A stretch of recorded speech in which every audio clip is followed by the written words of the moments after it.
Welcome to What's What with Heather Harris, the podcast for the fiercely hopeful. Here, we explore the lesser-known innovations, overlooked ideas, and hidden forces quietly shaping our human experience. I'm your host, Heather Harris. Let's find out what's what. If you knew you'd have one more chance to put your love into words, what would you want your people to know? Today's conversation is about grief. It's about love, and it's about legacy. Grief is an ubiquitous human experience. It is something that touches all of our lives at one time or another.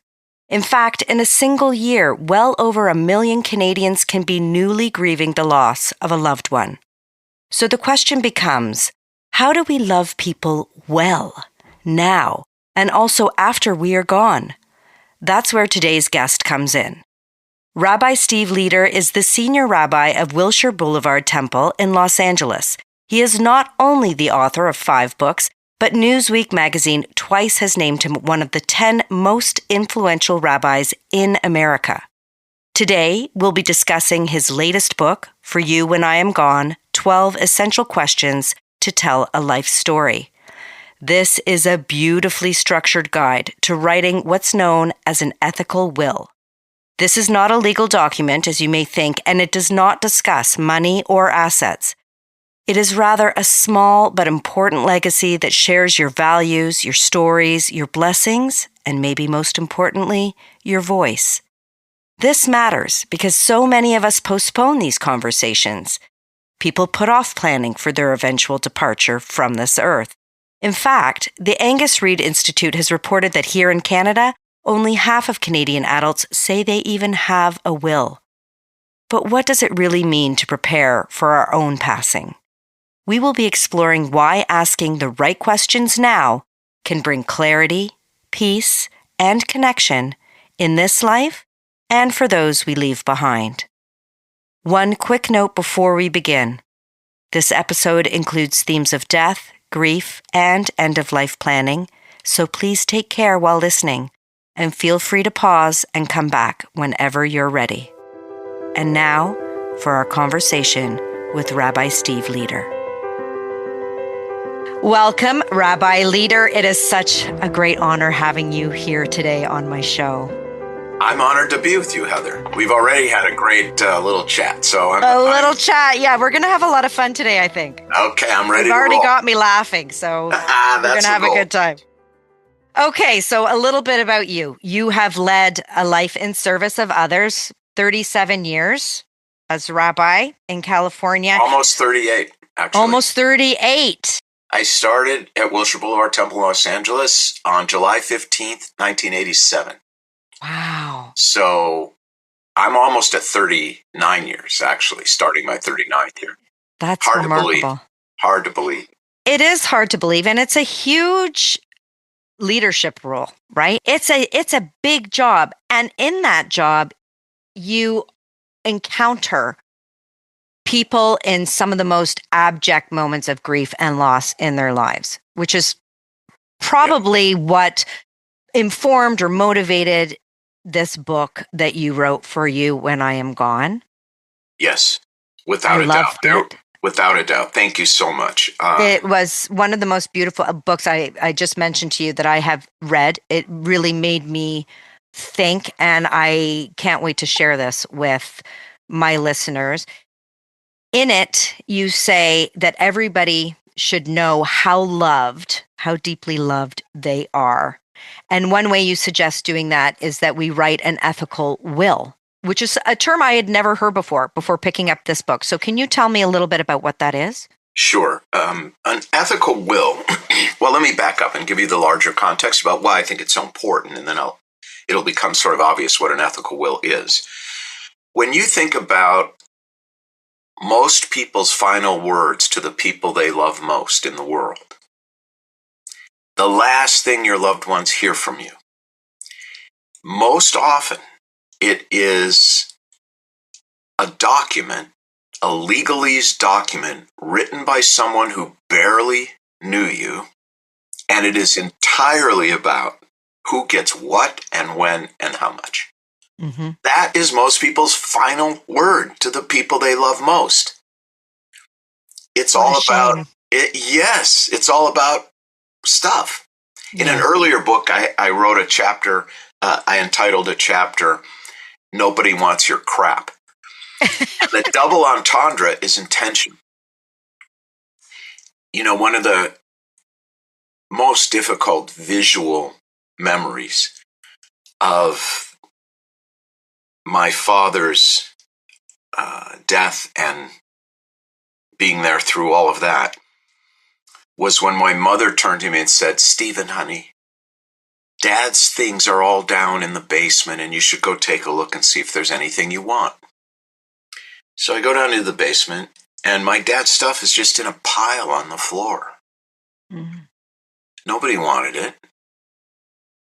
And it's so sad, really. Yeah. And, you know, we die, and many of us, and leave houses full of crap. Mm-hmm.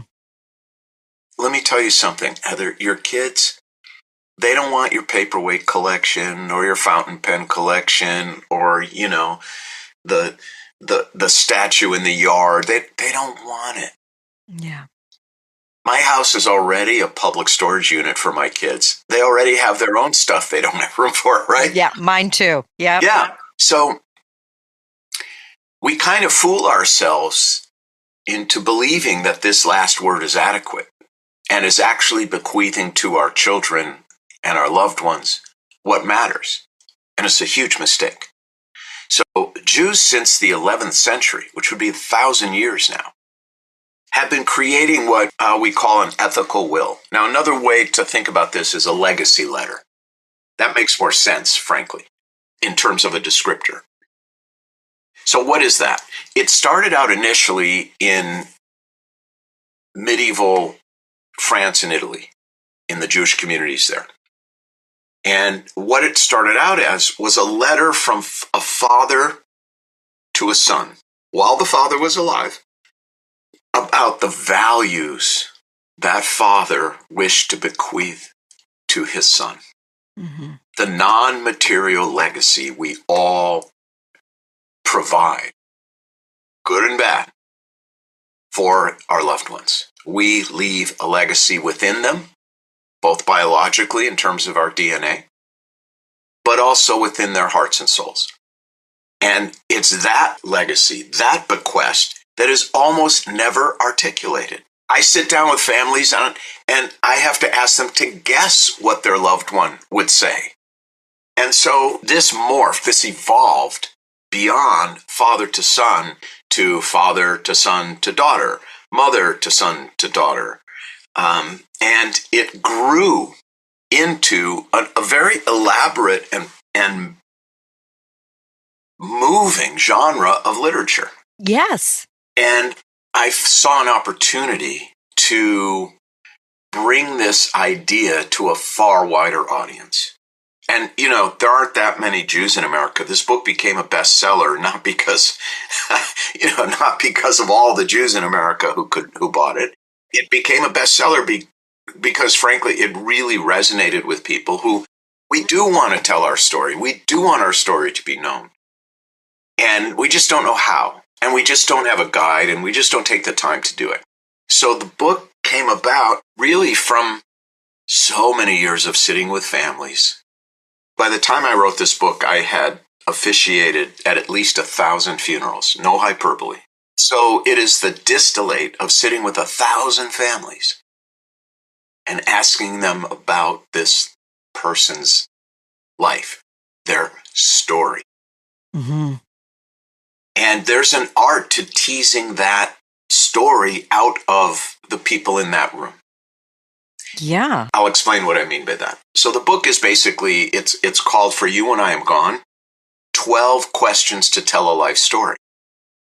And when I pitched the book, I had the 12 questions already figured out in a very deliberate order. And I asked the senior editor at Penguin Random House, I said, before you make an offer, before you want to, do anything, try it. Answer these questions Mm-hmm. in this order and see see what unfolds. She calls me back. She says, Steve, these questions in this order, they just tell my story. In a way, frankly, I haven't thought about my own life, and in a way that I didn't have the courage to write about. Mm-hmm. And she said, how did you come up with these 12 questions in this order? I said, 15 minutes and 35 years. What that means is these questions in this order are the result of 35 years of asking families questions to help them tell their loved one's story, to me and to others. Yeah.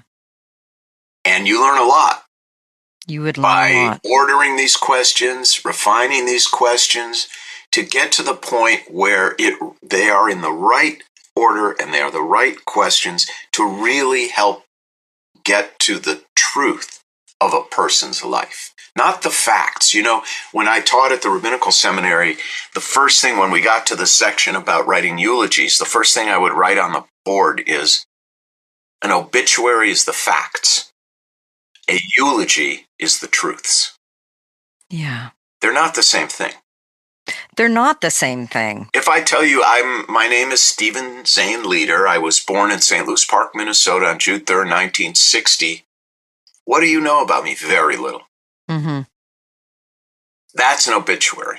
A truth might be Steve Leder grew up on Decatur Lane on the Minnehaha Creek in Minnesota, and when his parents' marriage was too stressful to take, he went out on that creek alone in his canoe and found peace. And he always found peace in nature. Now you know a truth about me. Mm-hmm. So these are the kinds of things that make the difference between an obituary and a eulogy, and between an estate plan and a real bequest. And a real of what bequest. matters, right? Mm-hmm. Of what do I miss about my dad? Do I miss his, cowboy hat? No. Yeah.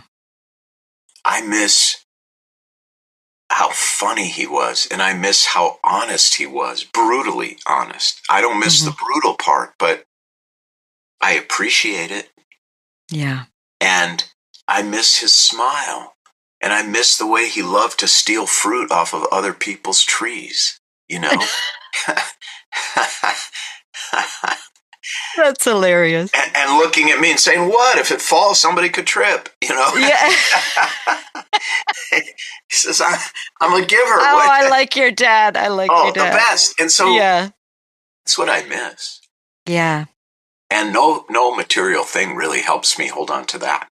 So that's the basic genesis of the book. When you're a rabbi of a massive synagogue like ours, we're talking about 10,000 people, 3 campuses, 8 schools, 2 social services centers, 2 sleepaway camps. I mean, I made the decision to grow it into something closer to a mega church than your neighborhood synagogue. Mm-hmm. I felt that was the right way to proceed in LA. And in LA, the traffic is so bad, you have to be in multiple locations or you just don't do any business of any kind. Mm-hmm. Yeah. And so I learned a lot. A friend of mine said, Steve, you have a front row seat to life. Yes, you and, really it's do. not quite the same as understanding your own life, but you learn a lot in the front row of life by being in the most intimate, positive, and negative experiences of people's lives. So that was really the nurturing soil for the book. And people who do it find it incredibly moving. People who actually go through it and write their ethical will. They find it moving, their children and loved ones find it moving. And in my opinion, it checks the most important box you can check for leaving a legacy. And it is, as you say, it's the good and the bad. It's not looking at someone's life through rose-colored glasses or looking at your own life through rose-colored glasses. Some of these questions are really difficult questions to answer. I use the word truth for a reason. It's your truth. Yeah, it's your truth. Sometimes it's hard to look at because you can't avoid, when you're reading this book, you cannot avoid reflecting on your own life. You have included in your book, which I found so helpful, some people's answers to these questions, whether they're Yes, your in a way, friends, your colleagues. I crowdsourced parts of the book. So Yeah. the book are these 12 questions. The structure is I wrote an introduction about the whole concept of an ethical will, and then why I wrote the book. And then I write a short little essay to begin each chapter, which is each question, essentially. Mm-hmm. And the end result, Heather, is there's a duality. There's a dual purpose to the end result. Yes, when you answer these questions honestly, yes, you are leaving a legacy letter, a bequest to your loved ones that they will cherish. Mm-hmm. And you are creating what I would call an MRI of your inner truths. Yes. Right? Exactly. So you answer these questions, and then you get to hold that ethical will up to the light and say to yourself, okay, this is my truth. Mm-hmm. And then you get to ask the most important question a human being can ask, which is, am I living it? Or is my life mostly kabuki? Yeah. And do I want to change this legacy I'm reading right now, that I'm writing? Not change the legacy, change my lived behavior. Because I call this whole idea alignment. People whose professed values and lived values are not the same, they lead very painful lives. Because that is a double life. This is why politicians and celebrities and normal people have their lives turned upside down and inside out in an instant, because they get caught in an undeniable example of their lived value contradicting their professed value. They're out of alignment. Now, no one is completely in alignment. If you ask me, Steve, do you think you should always tell the truth? I will. My professed value, of course. Do I ever not tell the truth? Of course. Mm-hmm. You know? No, you don't look fat in those pants. Are you kidding? You look like you lost some weight. Seriously. Can any of us really? That's the ugliest baby I've ever seen. You know, I don't know who left that newspaper on the floor. I don't know. Oh, yeah. Yeah, right. I remember that one. Our kids are 3 years apart, and when they were very little, I remember walking into the den, and our daughter, who's the younger one, was just sobbing, and our son, Aaron, he looked at me and said, I didn't hit her. She ran into my fist. And I'll never forget. I said, this kid's going to be a great lawyer. Yeah, exactly. Oh, so funny.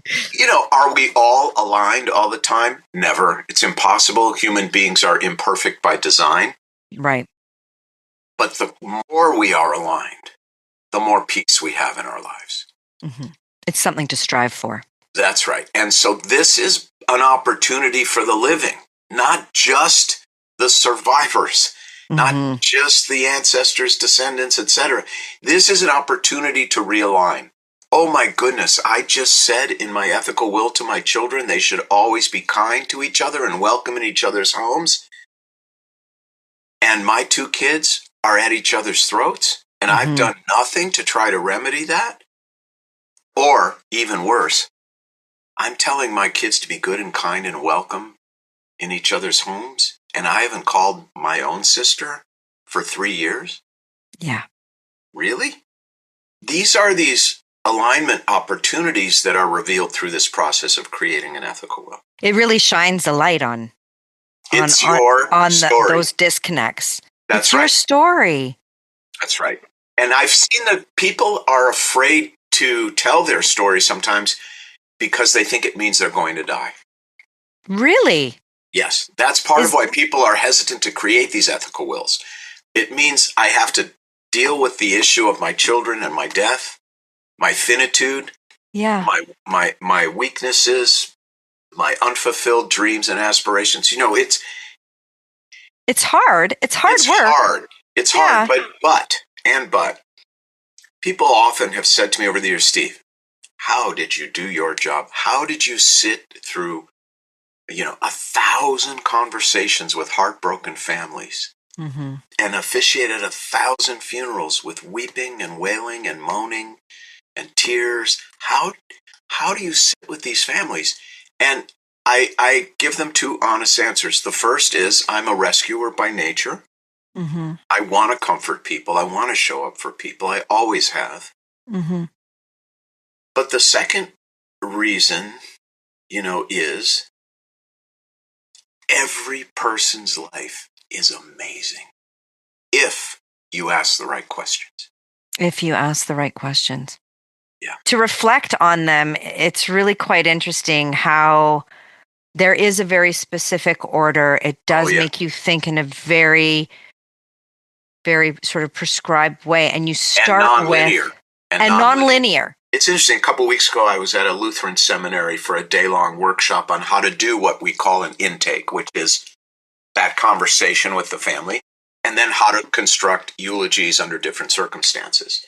And one of the things I think the students learned from me is that a great eulogy is non-linear. Just like a story, not a history book, but a story, a great story is non-linear. Well, our lives are non-linear. Well, yes and no. If you could approach it from a linear fashion, well, Heather was born in 19 whatever in Toronto to a family of 3. Her father, owned a stationery store and whatever. That is linear. And then she went to high school here and she went to college there. She married this guy. She had these kids. But that's an obituary, not a eulogy. Yeah. Those are facts, not truths. Yeah. And so a great eulogy is non-linear. It's like an impressionist painting. Oh, I love that. And it would be evocative, like an impressionist painting. Yes. Right? It leaves room for multiple perspectives. One of the things, for example, that I say to families when I sit down with them, I'm one of 5 kids. And if you put the 5 of us in a room and asked us questions about our father, in some ways we would be consistent. In other ways, you would think we were raised by 5 different men. Right. Because every child is raised under a different roof. Our parents evolve. When my oldest sister, Marilyn, was born, my parents were living in a 1-bedroom apartment and had almost no money. Right? They used to tell this story. We would go out one night a week and we would either spend the $5 on a movie or Chinese food. We could not do both. Right. And when my little brother, Greg, arrives 11 years later, my parents had bought a home and they had some money. We went on vacations. It was a different childhood experience. Yeah. And so the first thing you want to do is give permission for these multiple perspectives. Yeah. Like a great piece of art, people see it and feel it and absorb it differently. Mm-hmm. And so that's why it's a non-linear journey, as counterintuitive as that sounds. Well, yeah, counterintuitive and maybe not. It actually makes a lot of sense to me. One of the first questions, if not the first question, is about our regrets. It is the first question for a very deliberate reason. What is that reason? There are primarily 2 reasons. First of all, when you ask a person, what do you regret? You are setting a bar, a high expectation bar for introspection and honesty and vulnerability. I was going to say vulnerability. Right. Yes. It immediately says to the reader, we're going to have a real conversation. Right. I don't know why this just shot into my brain, but it did. One of the things I've learned as a rabbi in terms of depth of conversation is to add a single word to the end of the sentence. If I ask you, here, let's try it, okay? Okay, let's do it. Okay, all right. Heather, how are you? I'm great, thanks. How are you?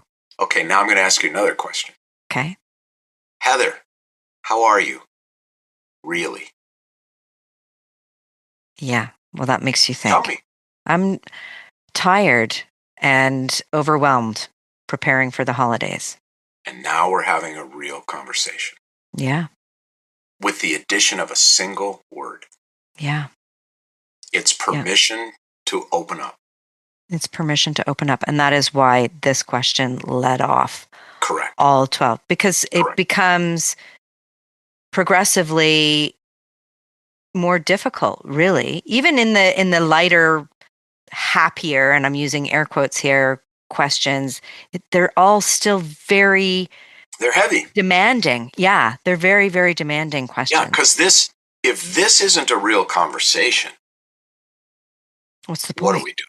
Yeah, what are we doing? It's kabuki, right?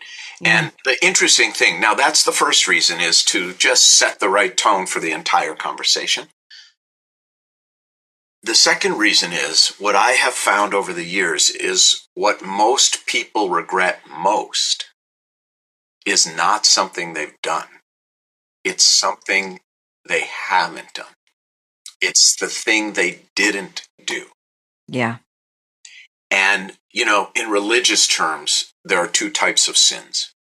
And for the non-religious, we can call them two types of mistakes.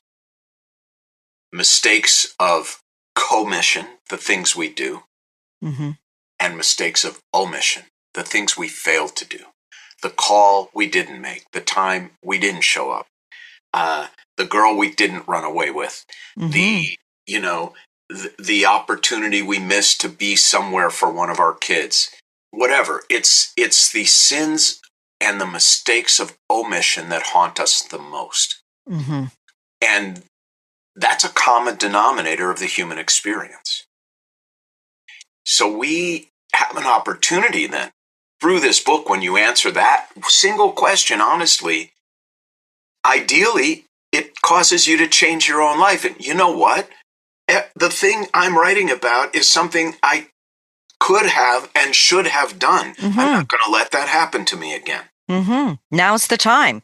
Now's the time to correct that. I often say to people who come to see me about a particular problem, people whose lives have suddenly kind of imploded because they did something foolish, stupid, fill in the blank. Yeah. The first thing I say to them, let's say you came to me to sit with me in my study on what I call my couch of tears. And you said to me, Steve, I made a horrible mistake, and this is what happened, and these are the consequences. And the first thing I would say to you, I would use a very blunt instrument to immediately point you in a better direction. And what I would say to you is, Heather, I don't know about you, but I have given up all hope of a better past. That's fantastic. Now, it's blunt. It's a blunt instrument. But it immediately says to you, you are looking in the wrong direction. Yes. Let's turn around and look forward. Yeah. Because there's nothing you can do to change that. No. I mean, we all know that. We act as if there is. We act as if there is. Right? We dwell in the past. We dwell there. Yes. Yes. You know that story, if I can get a little, make a religious reference. Yes. The story in the Bible about God preparing to destroy the cities of Sodom and Gomorrah. And God says to Abraham, take your family and get out of here because this place is beyond hope. They've had every opportunity and it's just filled with evil and I'm going to destroy it.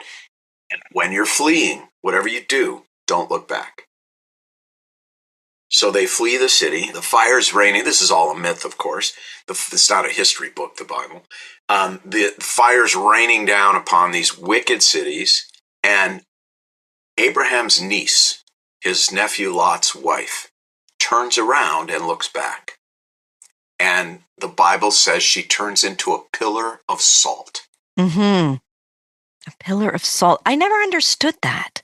Well, here's my understanding of it. Okay. I think the sermon there is that if we orient ourselves to the trauma of our past, entirely orient ourselves to the trauma of our past, to the destruction of our past, we become bitter and paralyzed, like a pillar of salt. That makes so much sense to me. And what a lesson we all need to learn at some point Yes. or another. I don't think Yes. any of us escape that reckoning at some point. And sometimes it's even quite understandable, but it's not the place we want to dwell. And it's not the place where we will find the answer.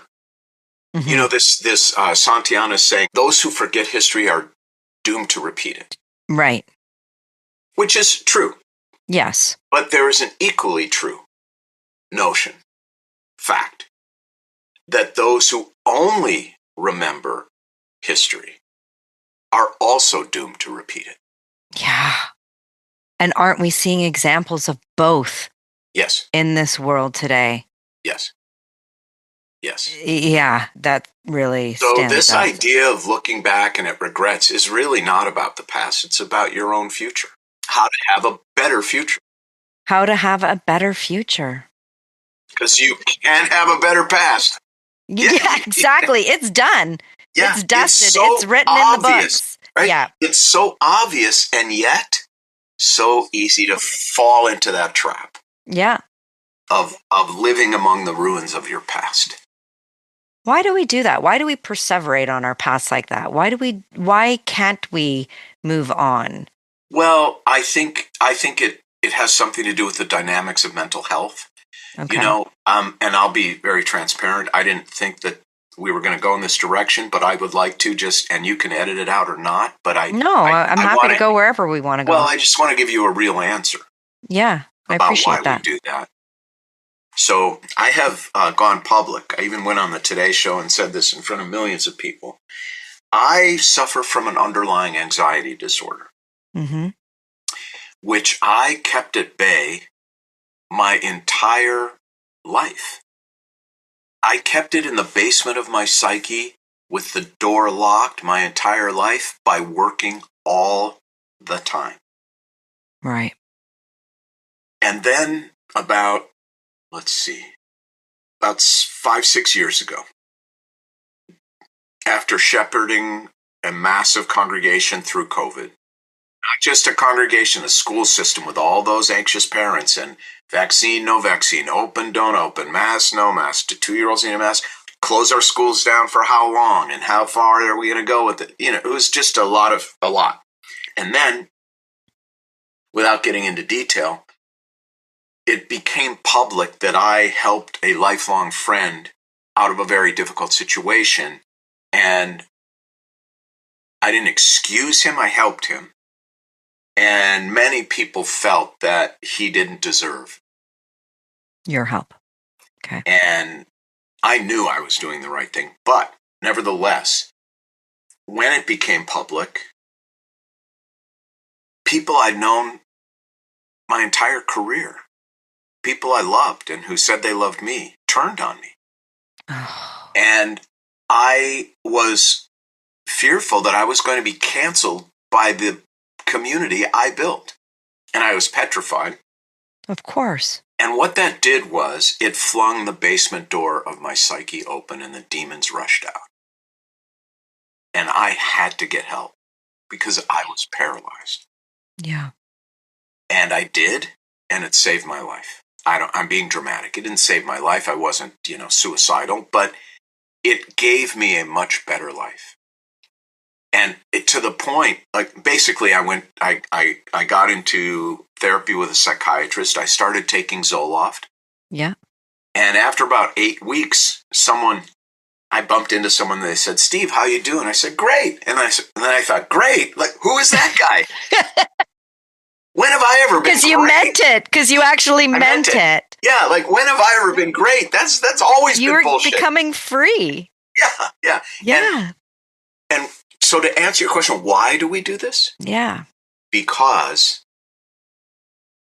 our demons, we find ways to lock them in the basement of our psyche, but they're pounding on the basement ceiling with a broomstick our entire lives.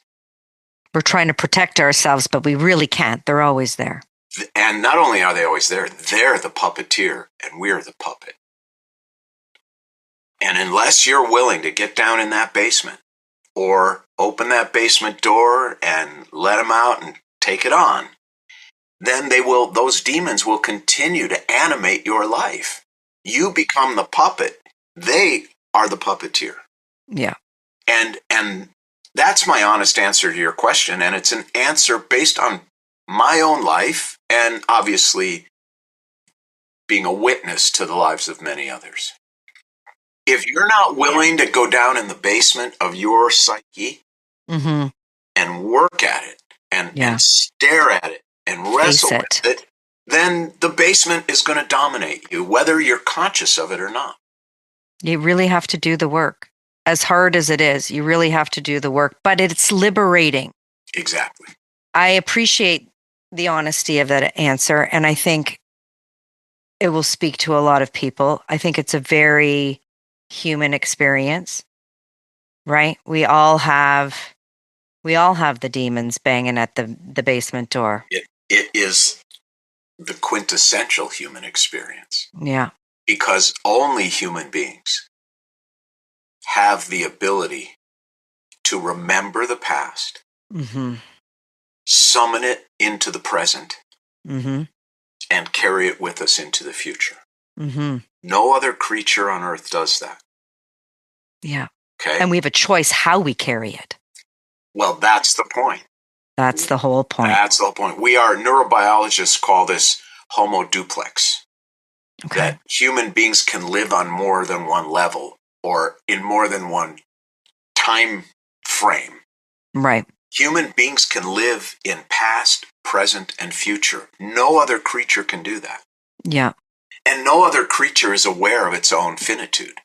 Yeah. Until the very end. Yeah. Lucky them in some ways.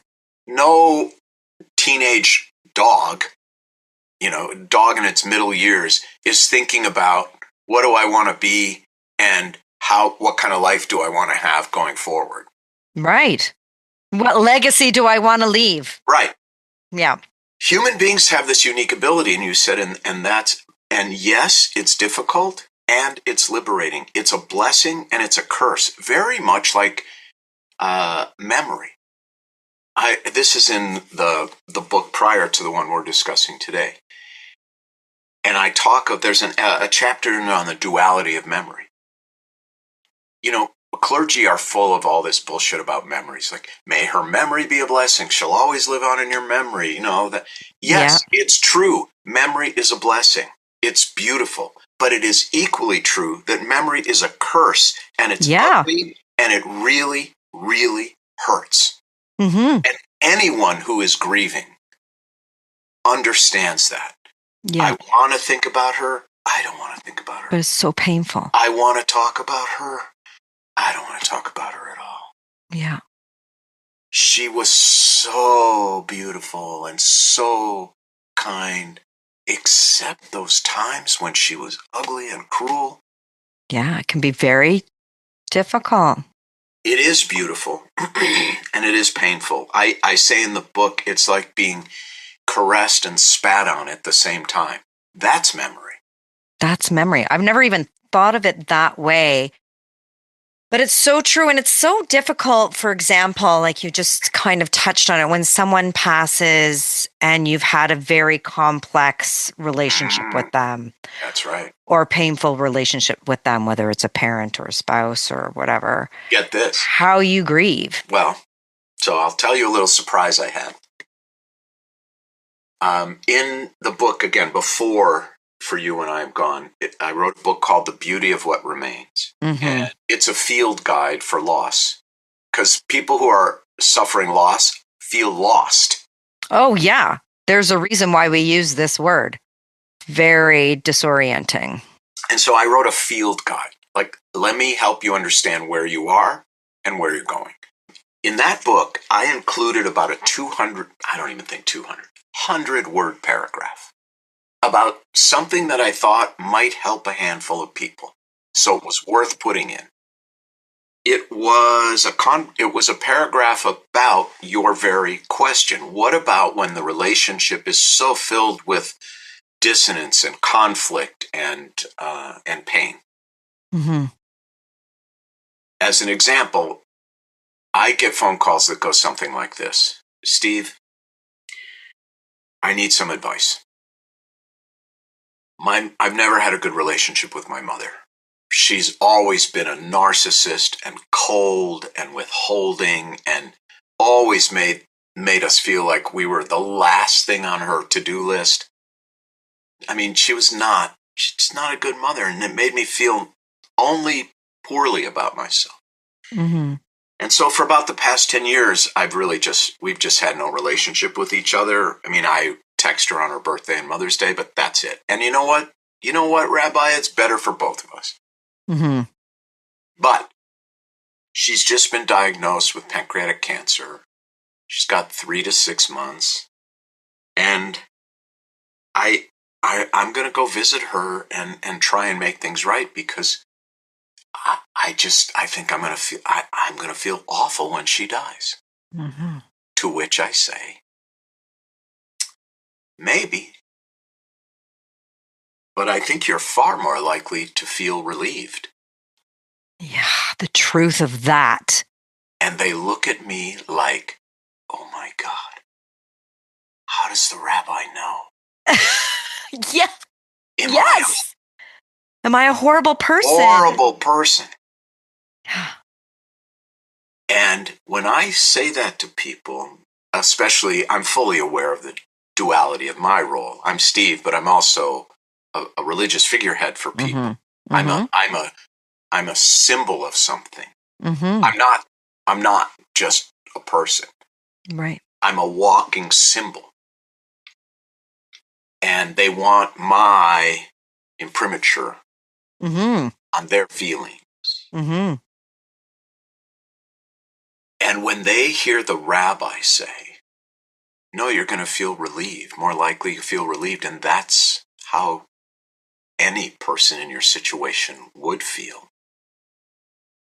There's a lightness that comes. So I thought, Heather, it's a gift. This is going to help, 50 people.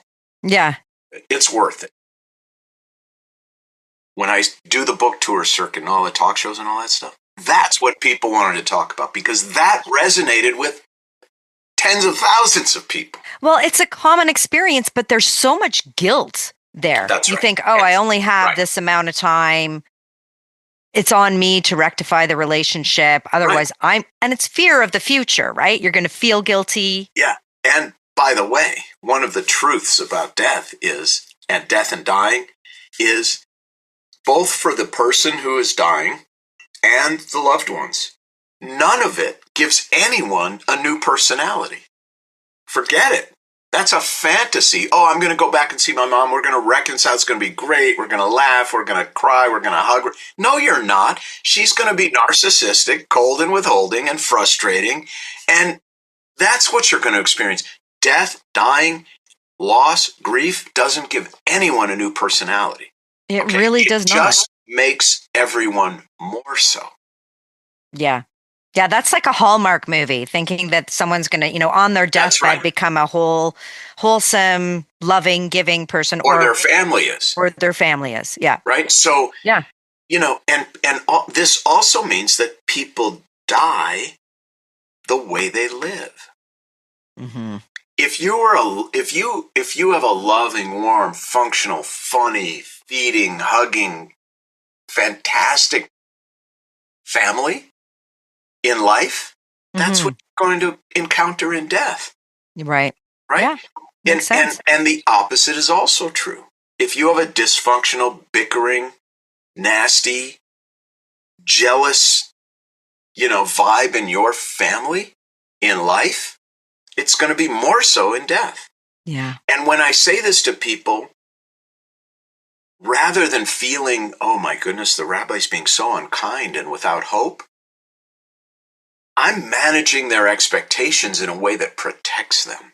Yes, absolutely. And they know it. And how does it protect you? It frees you from the fruitless task, pointless task of trying to give a family or an individual a new personality under extreme circumstances. Yeah, it doesn't not going to happen. It doesn't happen, but so many people believe it will. This makes me think about this chapter, and I know the actual chapter 8, because when I read the question, I thought, oh my God, what is this question doing in here? And also because it resonated with me with a personal situation in my life. I know But exactly. you know what I'm talking about. Have do. you ever cut somebody out of your life? And I thought, why would you talk about this in your ethical will? But actually, there are so many lessons there. And it speaks to this. Why do we That's right. suffer with right. these relationships that are not going to change? Yes. And it is really, that is permission granted to your loved ones to live a life that does not include subjecting oneself to unnecessary pain. Nowhere is it written you have to walk into a punch to be a good person. And I would remind everyone, as a religious figure, the commandment is not to love your parents. It's to honor your parents.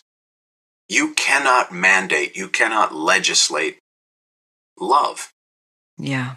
But you can mandate honor and respect.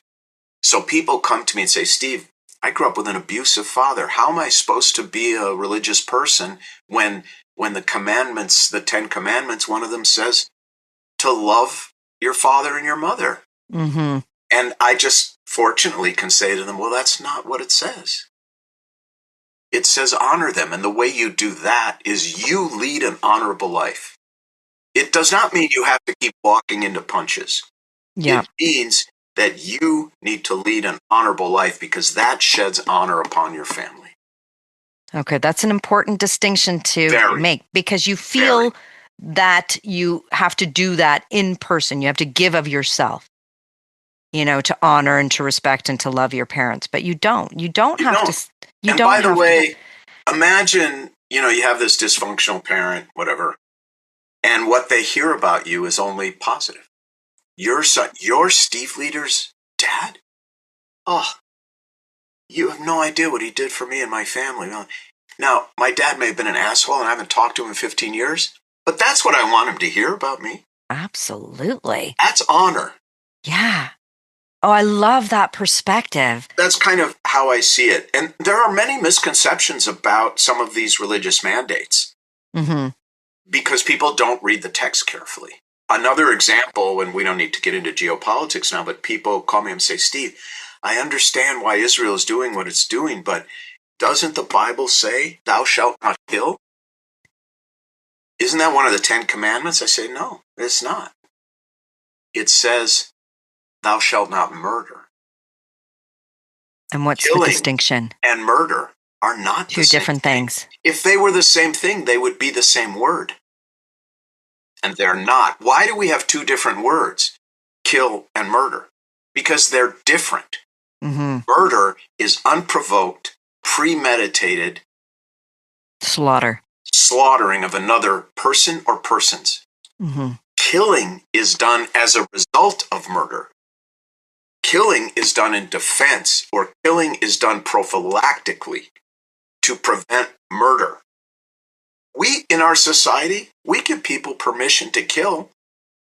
Police have permission to kill. Soldiers have permission to kill. Even ordinary citizens in self-defense have permission to kill. Killing is a necessary response to murder in many cases. And so, understanding the nuances of these. Frankly, I don't even see it as a nuance. They're two completely different words. Yeah. Yeah. Well, but people don't think about it, right? Right. It's taking the time to piece it apart and really think about it. I'll give you another one. People often say, my books are sort of in the same vein as some books of a rabbi of a previous generation named Harold Kushner. So people come to me all the time and say, Steve, your books, they're like Harold Kushner's Why Bad Things Happen to Good People. And I kind of joke around and I say, really? Harold Kushner wrote a book called Why Bad Things Happen to Good People? I said, yeah, it came out like 45 years ago, super famous. I said, I had no idea. The book I've read of his is called When Bad Things Happen to Good People. Ah, not why. No. Why is the book we wish somebody could write. Yes. And so that's what we express. But he didn't write a book called Why Bad Things Happen to Good People. He wrote a book called When Bad Things Happen to Good People. And there is a big difference there. Massive. Just in those little small words. Not the least of which is no one could write a book called Why Bad Things Happen to Good People. Yeah, exactly. Who has the answer to that, really? Right. No one. No human. There are many cases where, and back to the, most recent book, For You When I'm Gone, those questions, every word is very precisely chosen. Mm-hmm. Right? I didn't say, what's your greatest mistake? I said, what do you regret? A regret was a conscious decision to do or not do something. Yeah. A mistake is a mistake. It's an accident. That's right. Yeah. It's not intentional. There's so much learning to do if you can just turn your gaze to some of these questions. That's right. But I do want to answer this question. Question number 8. Have you ever had to cut someone out of your life? Yeah. The reason I put that in is hopefully the author can be honest and say yes, because we all have. We have to sometimes. Whether through atrophy or deliberately. Mm-hmm. We've all ended relationships. And it sets a good example for your kids that you don't have to be a punching bag. Mm-hmm. I wasn't, and I want you to learn from me. It's okay if there is a person in your life who is toxic, who just they will never be fixed. They will never be okay. You are not obligated to stay in that relationship and take the abuse. And if you can set that example for your loved ones, and not as a weak, because all they learn otherwise is, my mother hasn't talked to her sister in 30 years. They don't know why. They just know she keeps telling us to get along. Look at her and Aunt Susie. She doesn't give a shit about her. Mm-hmm. So that's what they think.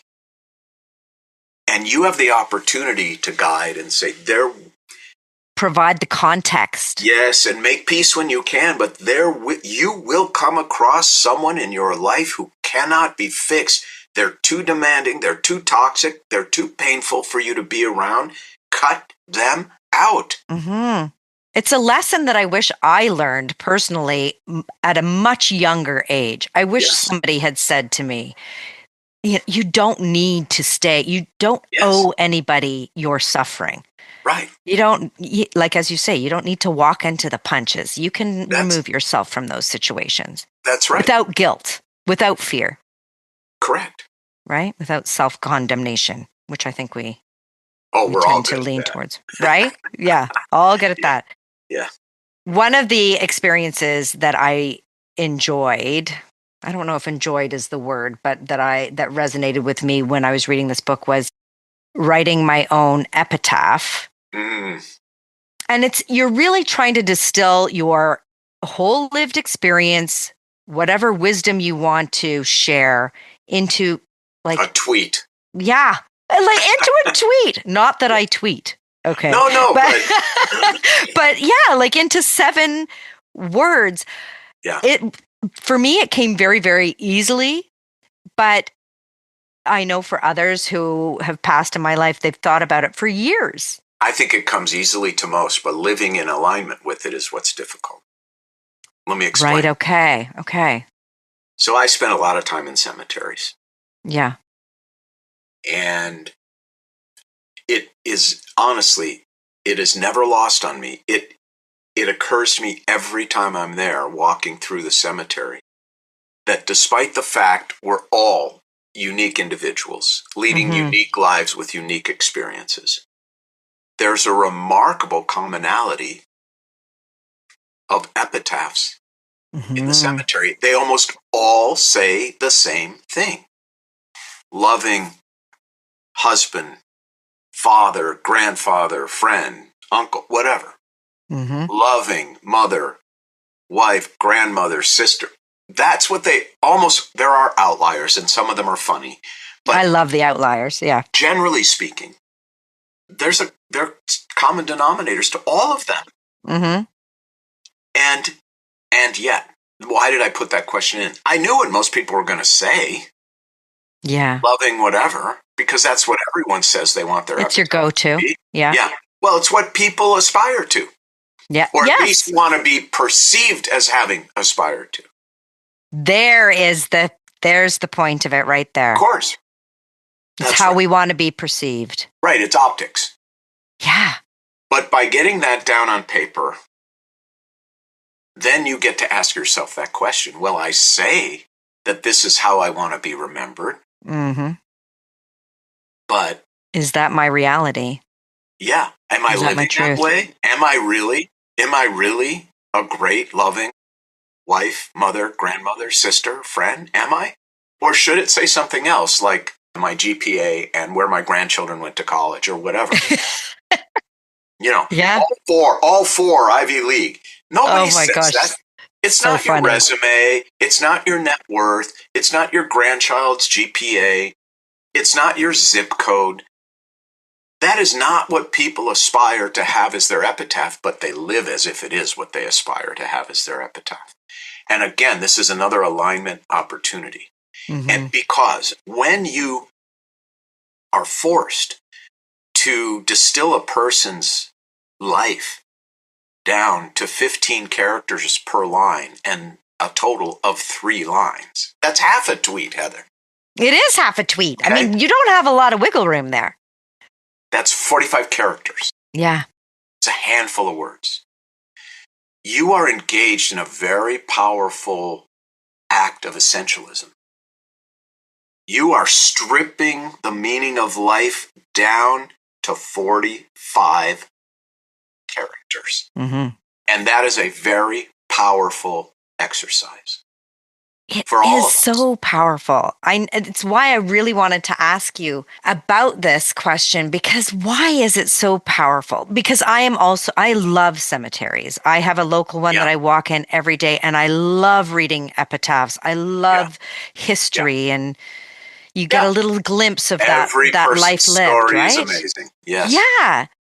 And even in those short little few words, you can glean so much. Or maybe I'm putting my own. No, I don't think you are. I on think another lesson I sort of learned as a rabbi and as a man, as a husband, father, human being, is that the most important things we ever say in our lives are the things we say with the fewest words. Yeah. Like this. I do. It's a girl. No, you're going to make me cry. Or he's gone. Yeah. No. I was wrong. I'm sorry. Forgive me. The most powerful things we say in our lives are the things we say in their most distilled fashion, with the fewest words. And so when we ask questions that force that essentialism upon us, they reveal very often the most fundamental and powerful truths of our lives. Yeah. Yeah, it is. It's amazing. I became emotional there because you can tell the story of humanity in just those phrases. I mean, you look at even within the arts, theater or in ancient Greece, it's all based on those essential, pivotal moments in our lives. Yes. It's beautiful. Okay, on a lighter note, I love the fact that you and your brother. Now, I don't know if you actually did write your dad's eulogy with his favorite expressions or not. I was cracking up reading these expressions. First of all, because I heard a lot of those when I was young, but there were some pretty funny ones too. Very practical ones, but pretty funny ones. So, what was your favorite? Well, okay. So my parents got married when they were 17 and 18. Okay. They had 5 children before they were 30. Okay. Neither went to college. Both barely graduated high school. My father left high school at noon every day to work in my grandfather's junkyard. Okay. By the way, not a metal recycling plant, a junkyard. A junkyard. A true junkyard. Okay. Got it. Out in the winter in Minnesota. Yikes. So they were not well educated. But my father was at a professorial level about the fundamental truths of life. and his language in which he articulated those fundamental truths was most often Yiddish. So what we learned from our father, we learned through Yiddish aphorisms, Yiddish expressions, which are distillates also, right? That's Yiddish. Yiddish, you can say so much in a single word. Really? Like, what do you know about that guy?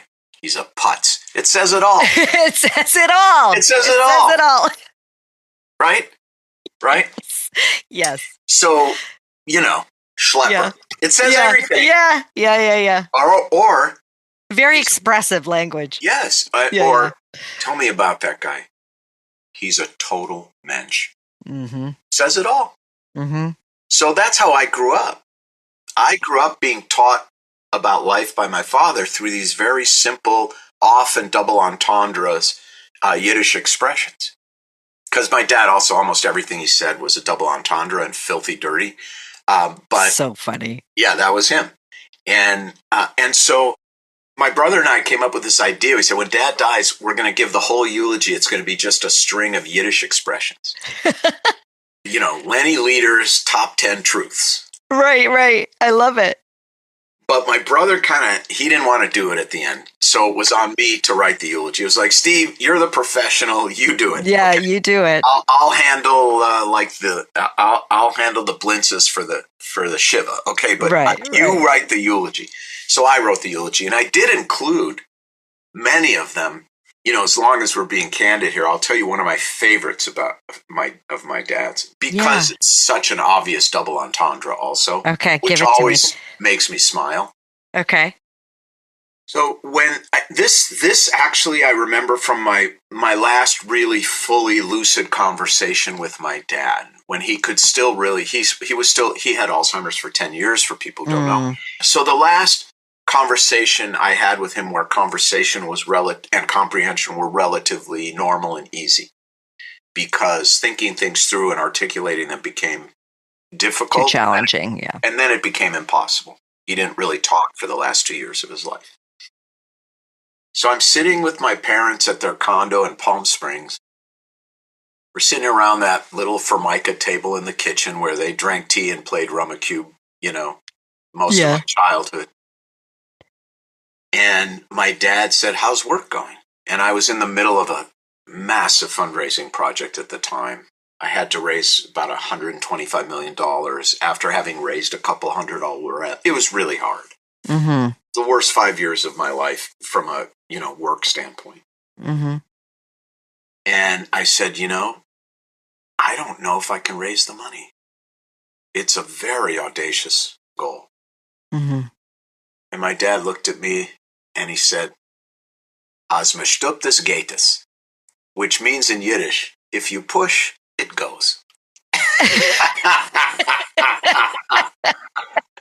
Right? Love it. I love it. Right? I love it. And so, forget the pervy side of it, so helpful to me. So helpful. Like, what? Pick up the phone and keep dialing. If you push, just keep going. Be persistent. Keep going. Yes. Oh and so gosh, that's so funny. That's what it meant to sit at the knee of my father as a child and learn. But there's humor there too. Always. Right? It's hilarious. And that it's so funny. And that just lightens up everything. Then you realize, oh my God, I'll get through that. It's not as serious as I'm making it out to be. Hard. I'll give you another one that I wrote about in The Beauty of What Remains. Whenever something was going wrong, whenever I was like in my worst adolescent existential crisis, Mm-hmm. Yeah. Or our family was facing, something difficult, he would always look and say, is besser als a Geschwür auf der Hinten, which means whatever was happening, he would say that phrase in Yiddish, which in English means it's better than a boil on your ass. Well, anything. There's the point. Anything is better than a boil on your ass. That's right. Oh my God. I wish I had met your dad. And now, let me tell you something really interesting about that expression. So I shared that expression with my psychiatrist, because that meant as a kid, stop crying or I'll really give you something to cry about. It wasn't always, it wasn't the most comforting response. No. I get it. I get it. My psychiatrist said to me, well, Steve, that expression was born in an era when a bed sore meant death. Ah, oh, there's a little insight to that expression. There were no antibiotics. If you had a boil on your ass, You're done for. A bed sore, you were going to die. It was going to get infected and you were going to die. So it really was better than a boil on your ass. Oh my God. I know. Yeah. I love looking into the roots of some of these expressions because they're always based in lived reality, right? Correct. And sometimes pretty dark lived reality. Correct. And when people say, Steve, you have such good business instincts or such good human instincts, or like, it's all from because I went to graduate school on my father's knee. Yeah. That's why. What a beautiful legacy that is. You know why I'm more successful than most rabbis? I mean, if I can put it that way, I know that sounds arrogant, but no, it doesn't. It's not because I had higher SAT scores. Yeah. It's because I kept pushing. Yeah. If you push, it goes. Yeah. Can you do it in Yiddish? No, I'm going to have to work on that. All right. Pay attention because I know you're recording this. Okay, listening. As me stuptis. As me stuptis. Gatus. Gatus. As me stuptis. Gatus. You've probably heard the word stup before, right? Yes, I have. Okay, so as me stuptis. As me stuptis. Gatus. Gatus. I got it. I'm going to have to write it down and I'm going to have to practice it. I want to see it sweep across Canada, okay? You just watch and wait. It's going to be every bumper sticker. Okay? Branding, sweatshirts. I can foresee the whole thing. That's perfect. Okay. Your book. Yes. Wraps up in the final chapter, which is so beautiful. What will your final blessing be for your loved ones? So, I mean, really, this whole exercise is not just for our loved ones, but it's helping us move towards our own happiness, healing, whatever it is that maybe we're still seeking in our lived lives. How does reflecting on our final blessing help us achieve that?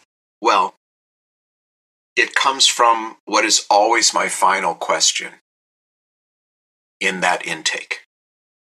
Okay. Do you have are both your parents living? Yes. They are. Okay.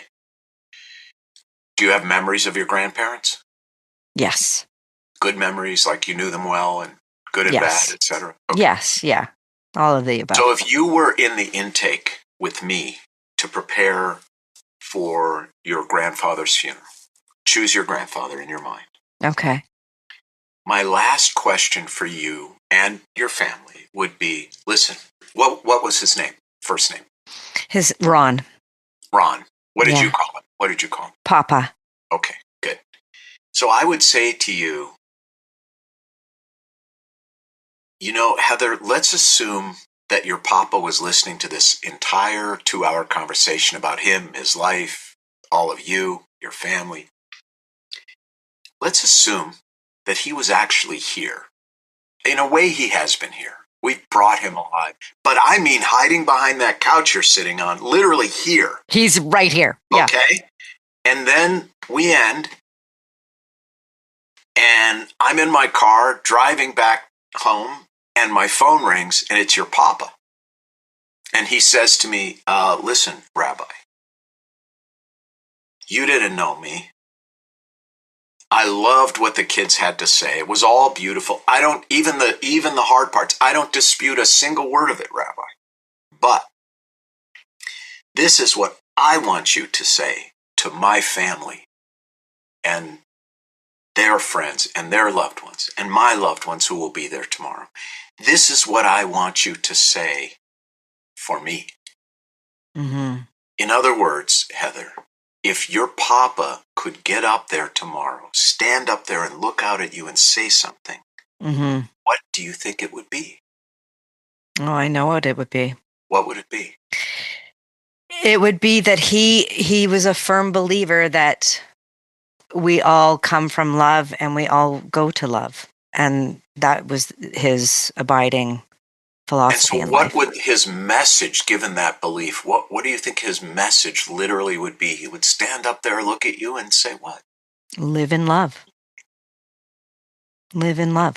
Okay, perfect.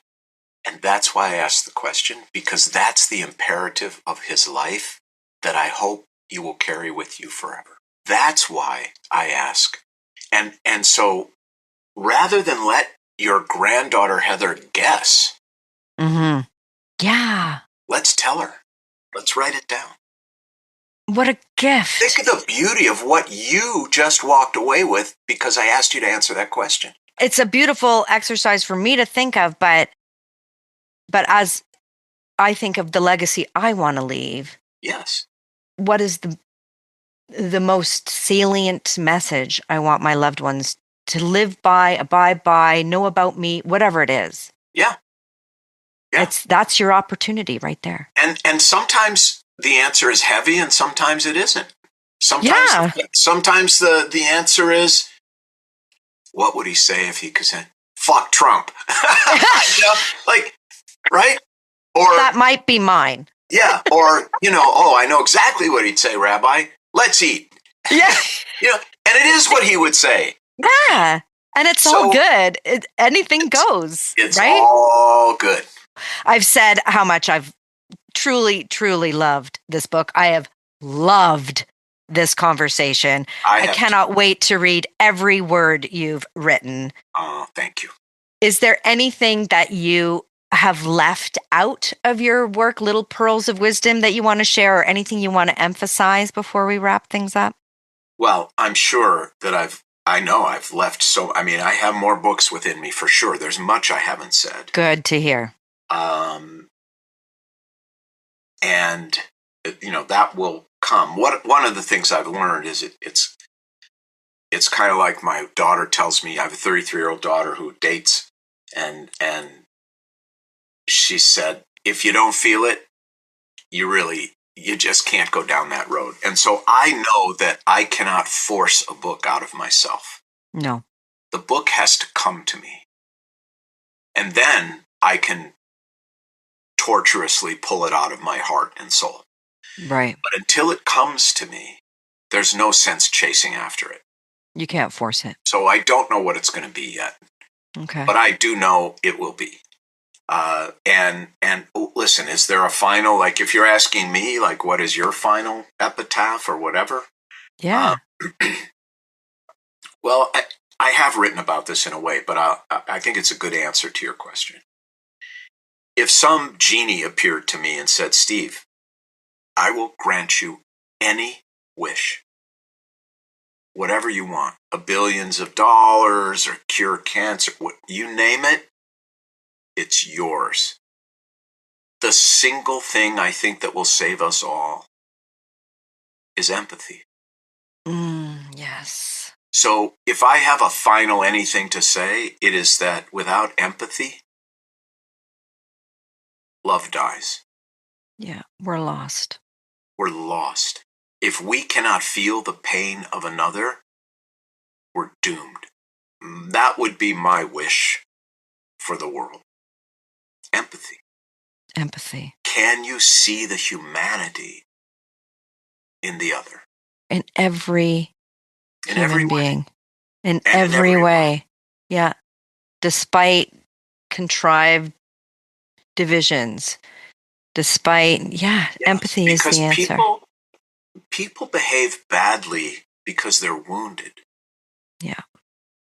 And once you have some empathy for the wound, it makes the behavior easier to both understand and make peace with. Mm-hmm. And again, this is all counterbalanced by the fact that some people are assholes and we need to cut them out of our life. All I'm saying is they're assholes for a reason. And we can have empathy for assholes. That's right. Right? That's right. We can have compassion and empathy for assholes because we just don't have to spend our lives with them.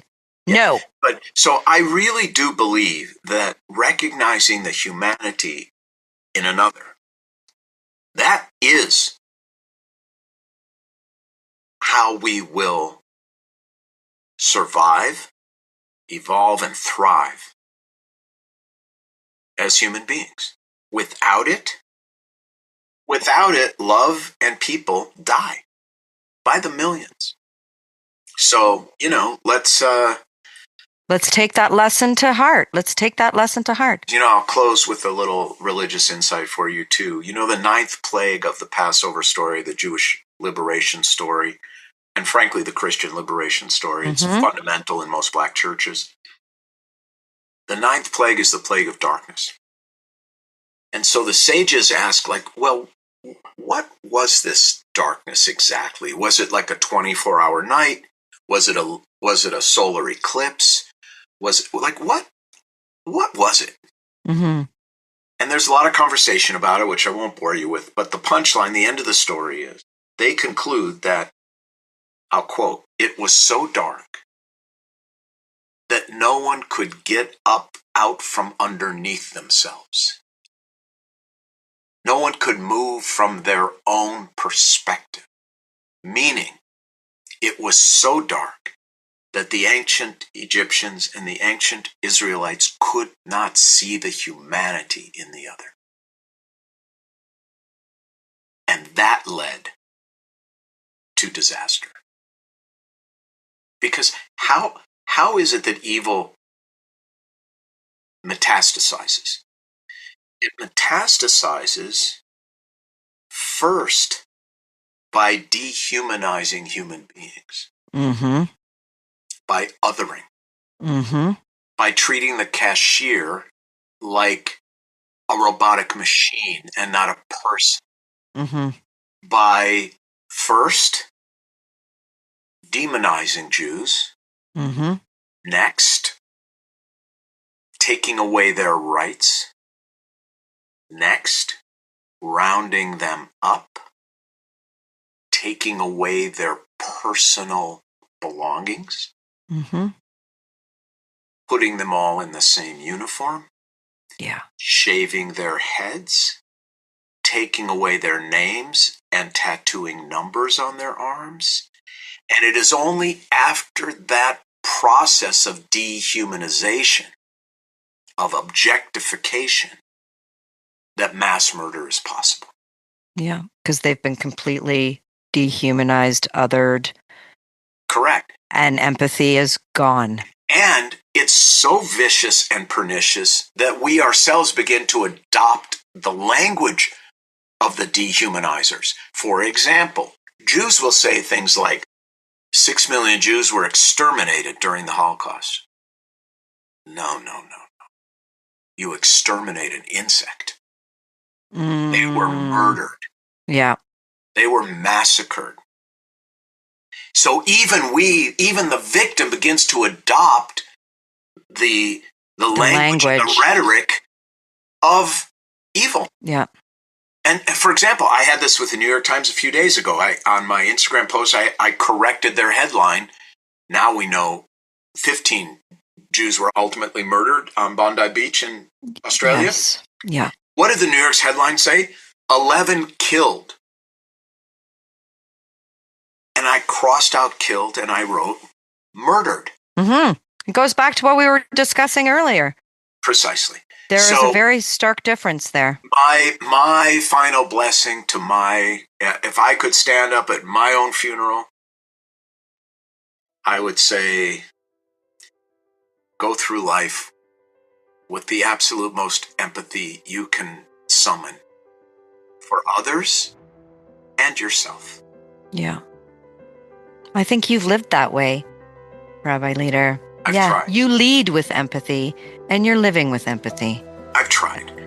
Well, it comes through in the authentic voice in your books, in this conversation, in all the many conversations that you share your wisdom and your light. And I thank you for that service. I thank you. I've enjoyed talking with you. I hope our paths cross again.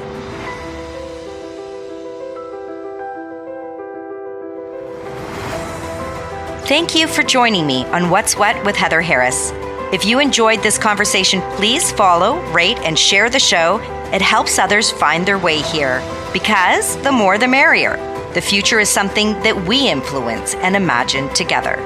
I'm Heather Harris, and until next time, stay curious and stay fiercely hopeful.